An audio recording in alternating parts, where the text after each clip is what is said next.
Good evening, ladies and gentlemen, and welcome back to the channel. So, for tonight, we're going to be taking a look at normal mode Omega Planetes, or Planet, or however you say it. Either way, first, let's take a quick look at the armor that you get from this.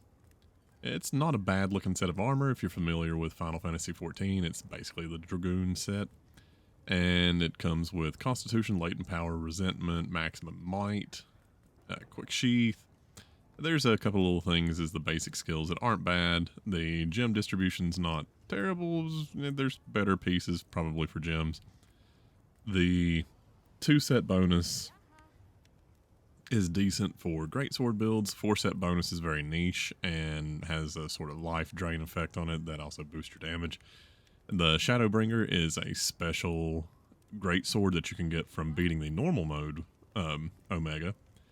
And that greatsword actually has its own special attack. It basically opens up a Dark Knight attack. I think Dark Side. Can't remember exactly which one has which, but either way, you also get some Pictomancer abilities, etc. This is the armor that I had going into it. I did not find the fight particularly difficult, and as you can tell from looking at my armor and gem distribution, it's not exactly an optimized armor set. I could definitely tweak some stuff to boost attack a little bit more.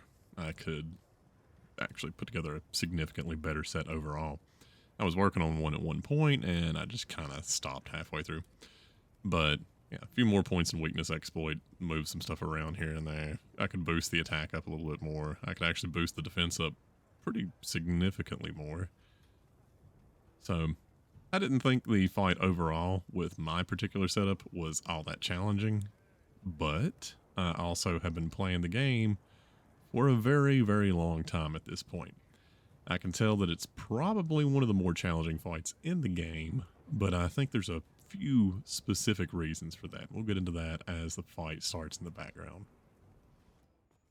Alright, so the number one thing that's actually going to introduce difficulty in this particular fight is that Omega is akin to Behemoth from World. And one of the key things with this is that he was built with the idea that it's going to be a multiplayer fight. He comes from an MMO, and as such, they actually want you working with other people. So if you're trying to come in and do this as a true solo fight, you're going to have a lot of difficulty with it, because there's a mechanic in this called Enmity. And you'll actually see the notification pop up of either me gaining Enmity or the Lancer, Alessa, gaining Enmity, because the reason I pick her as a support character to bring into this fight is she is especially good on this fight to actually act as your tank. Aside from Alessa, I pulled in Kai because he's a hunting horn user, so it adds in support, and he'll actually throw out some heals and decreases your need to rely on your own items. And then I just grabbed Rosso because I figured heavy bowgun, he could probably get a decent amount of attacks in range. And just one thing I did notice is when those little fists come out, as long as he's actually present and capable to shoot, he'll actually take out almost all of them most of the times they pop up. What I'm doing right here is looking around to see if I see any environmental hazards in this area to damage it with, and they're not. I don't think the environmental hazards pop up until you're in the areas after he makes a clone of Nursilla. But those environmental hazards are actually really good at dealing a whole lot of damage very quickly. So you'll definitely want to keep an eye out for them so that anytime he is near one, you can try to pop it down. I'm not very good at landing them. I hit him with several in this fight, but the first attempt I had, which I failed in, I actually missed like 90% of them that I tried to drop. Now, I took 2 attempts to kill him the first time on normal. And realistically, the first time around, the main reason why I died was because I just tanked one death right at the beginning, because I didn't realize it was going to transition directly into the fight. I thought it might give me a second to retreat, get things ready, and go that way, which was kind of stupid of my part. None of the fights that have been introduced have done that, so I don't know why I expected this one to do that. But I thought it would, and I died before I could summon the support characters in, and so I just wasted a feint. So when I got to the last phase where he goes kind of berserk, I only had 1 cart left, and it just didn't work out. But all that being said, overall, this is the type of fight that, as long as you're doing what you're supposed to, It's not that bad. And I'm leaving the whole fight in. Like, I'm not editing anything out of this one because you can watch me go through and play it and see from my setup at the beginning. I'm not playing with a perfect setup. And I don't execute this fight perfectly. And I still take it down. I've seen a lot of people talking about having difficulty actually getting through this fight. I feel like a lot of people are just getting a little overly anxious. Now, I'm playing with a weapon that can block. And if you have one that can block, you should definitely take advantage of that. If you're having some real issues, guard up, those types of skills actually help because they increase the amount of moves that you can effectively block. However, even if you don't have those abilities in there, it can still sort of bail you out in a couple of occasions. If you don't have a weapon that can block, one thing you really need to figure out how to do is to take heavy advantage of the ability to generate shields. There's shield items that get dropped all over the place. There's plenty of opportunities to pick up the shields, and whenever he spawns the little ads, all you have to do is look for one that's glowing, and when that gets destroyed, you can pop it and generate a shield from it. So you can try to lure them over near him. Like that little pile right there would probably have something in it that I could actually use to pick up a shield if I were to take the time to actually dig into it. Maybe not. He drops stuff all over the place that has the little shield generators. So that's one way to mitigate some of the difficulty of this fight. The other thing to be aware of is if you're taking on a DPS role, you want to extremely carefully avoid hitting the head. The reason being, for this particular fight, poking the face is the way that you actually generate enmity. So the person acting as a tank, their main job is to hit the face.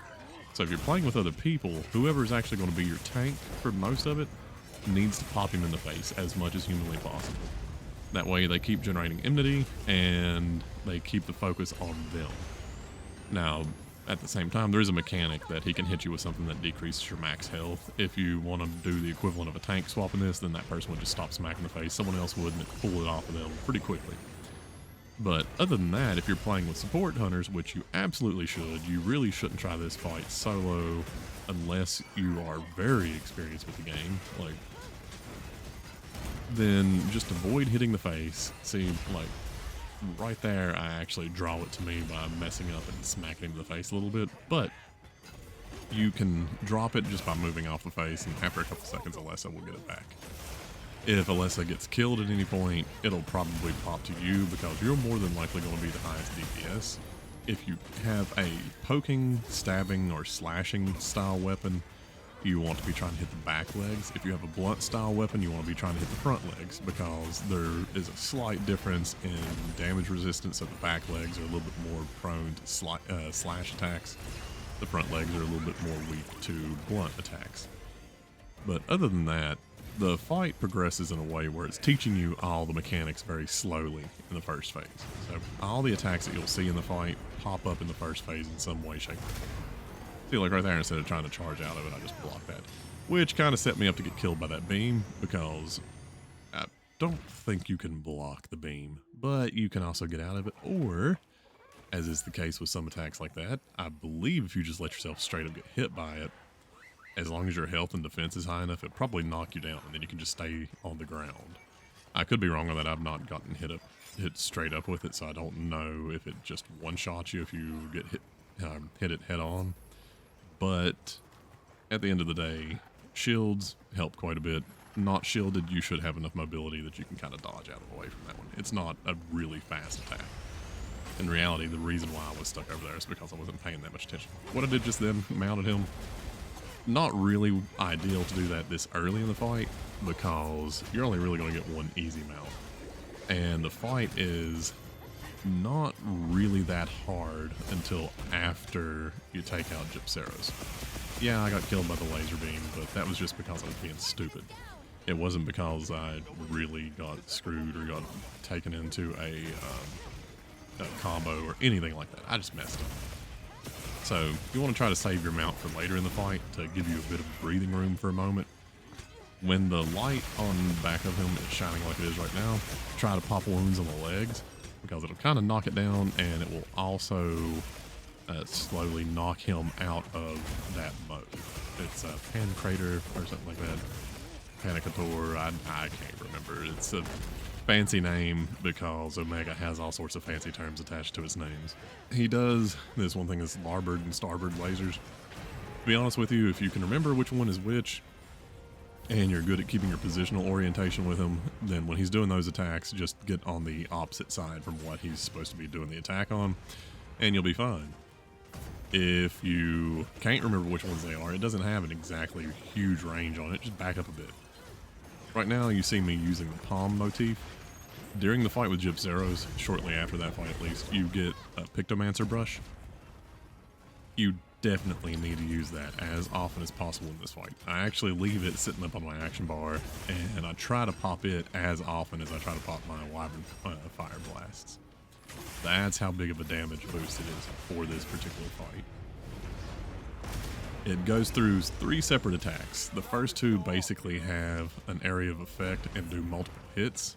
So if you can kind of catch it when he's throwing out the little adds later on in the fight, you can use those to wipe the adds out very quickly. Same with the fists, if he's launching them while you're firing those off, it'll tend to kill a bunch of them. And then the third one is a Moogle laser beam that just does a straight up 1,000 damage.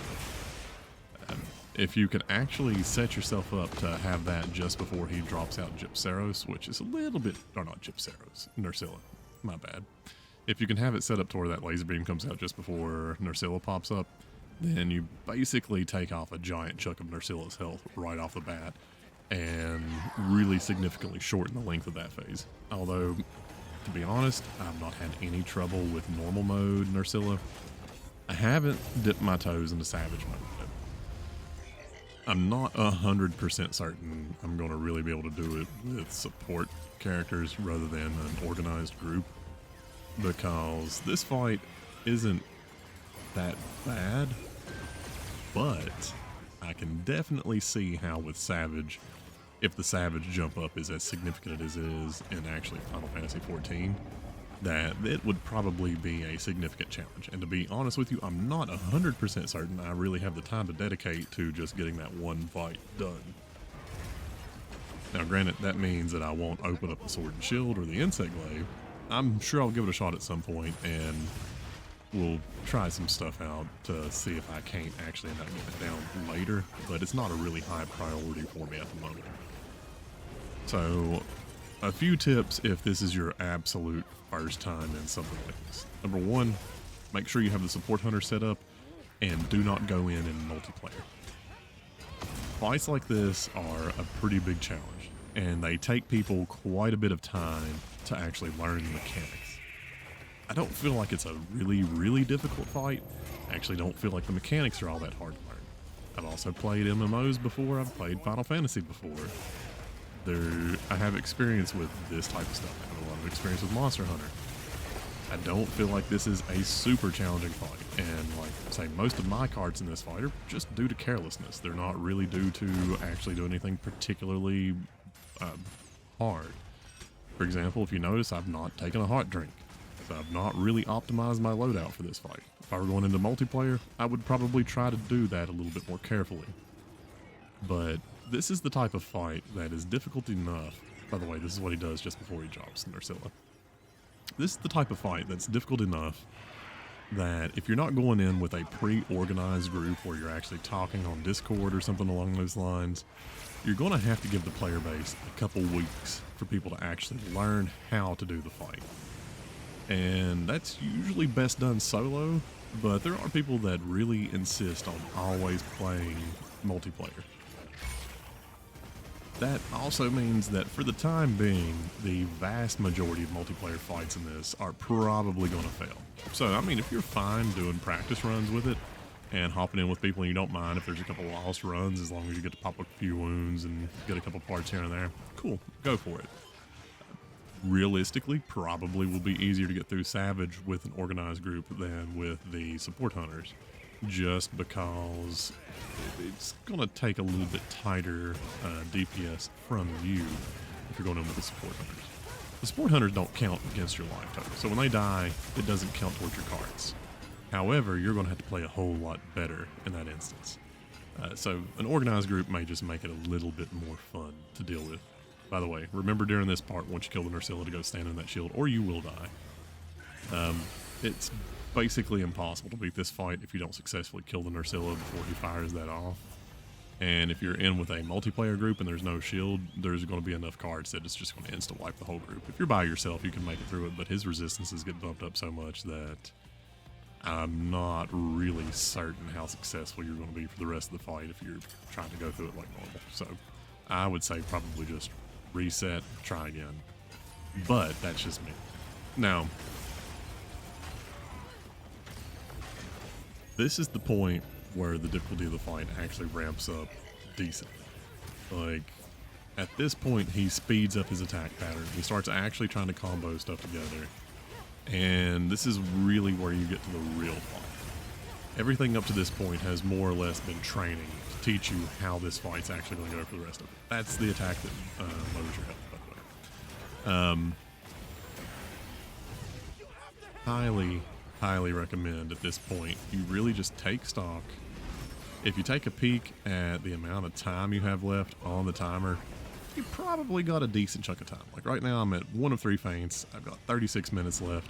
I can take my time. I'm probably going to beat him because more than halfway at this point, he's one area away from being in the final area. It's going well. So the last thing you want to do is get impatient and push yourself through to losing. This same piece of advice will hold through in Savage. Just in Savage, he's going to be even more aggressive, even faster paced. So it'll be even more rewarding to actually just take your time. The other big thing with Savage is he's going to hit harder. Now, like I said, I'm not planning on diving into that one. I feel like normal is good enough for me. I can make the armor. That's all I'm really concerned with. There's no gun lance. So I'm just not all that concerned about making the other weapons. I can do that if I want to. You just have to be Hunter rank 100 and be online. It's a permanent event quest after that point. But not terribly interested in it for me. If there's a harder version of GOG Mazios when GOG Mazios comes out, I may do that one, but that's because I'm an old school fan of GOG. This fight, it was entertaining. I don't like dealing with the MMO style mechanics. I'd rather just have a traditional monster fight. And since this armor is not looking like it's going to be like the Draken armor where it just is overpowered all around, I don't really feel the need to be sure that I have absolutely every bit of it. I may kill him another couple times just to try to finish it out. But like I said, I just don't feel the necessity to do it. I may go into Savage, try to pop a couple wounds and try to get some of the Savage only materials just for the sake of finishing some stuff out. But I haven't even really finished making a build in this game yet. It's a cool concept. I just don't know how much I want Monster Hunter MMOify. You know, I'm not playing an MMO right now because I really don't want to do the choreography. I don't want to do that style fight. I'd rather do something like Monster Hunter where I can just kind of dodge around and pick a weapon and have a particular playstyle that models the way I'm going after that fight based on that weapon. Interesting idea. I'm glad Capcom keeps doing interesting stuff. I hope they keep doing interesting things. Not everything has to land with everyone. And this particular fight doesn't really land super well with me. It's not a bad fight. It's not the worst fight they've ever put into a game. It's not even the worst fight in this game. It's not a bad fight, actually, at all. It's just not for me. I do it because it's new and it makes decent content for the channel, but I'm not going to really tackle it all that much. There's nothing in it that really draws me in. You get a whole bunch of stuff from beating it once. I'm sure there's some motivation to do Savage, and at some point if I do end up sitting down and doing it, like I'm saying all this, it'd be funny if in a couple days I just happen to have a couple hours free time for some weird reason, and so I just pop it in and beat it. I don't think that's going to happen. I don't think I'm that good. I think I'm a pretty mid-tier level player. And so going for something like Savage, just not something that I'm generally all that concerned with. Like I was concerned with doing the Arc-Tempered monsters when they first came out. They turned out to not be that terrible. This guy, Savage version, is probably going to be the equivalent of an Arc-Tempered. It seems like a lot of work and very little reward to me. But either way, you can tell you're getting to the end of the fight when he starts having all sorts of parts break. There's about 6 or 7 more minutes to this fight. but he's having actual pieces break at this point. Eventually the skull will pop up, and when it pops up, you've probably got about 2 minutes or so left. Just keep taking your time. Don't let yourself get killed off here because you get impatient.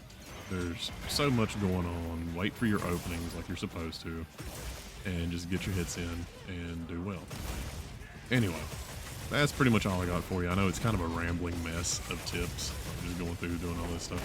If you're brand new to this, just relax. It's not that bad. It's not the hardest fight that's ever been in a Monster Hunter. This is not Fatalis level fight. You'll be fine. You take your time with it, you'll be fine. If you're a great sword player, congratulations. You've got some really cool stuff to work your way towards, and you don't have to do a whole lot to get all of it.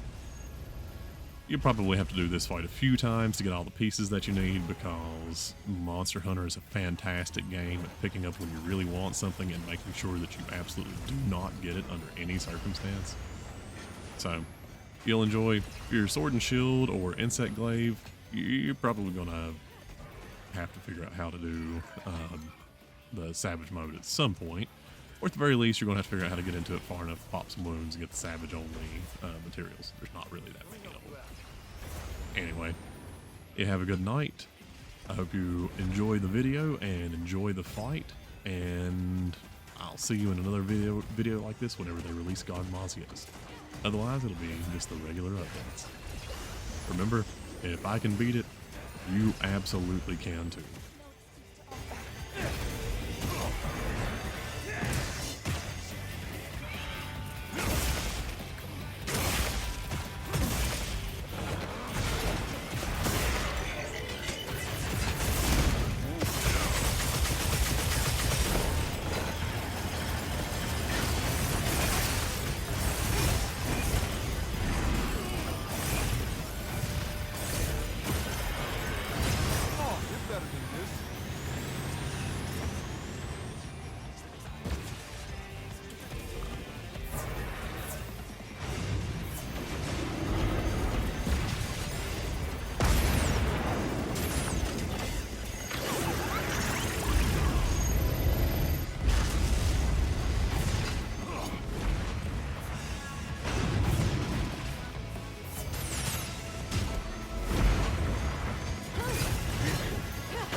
have to hang on!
That's pretty lucky.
My whiskers are tingling.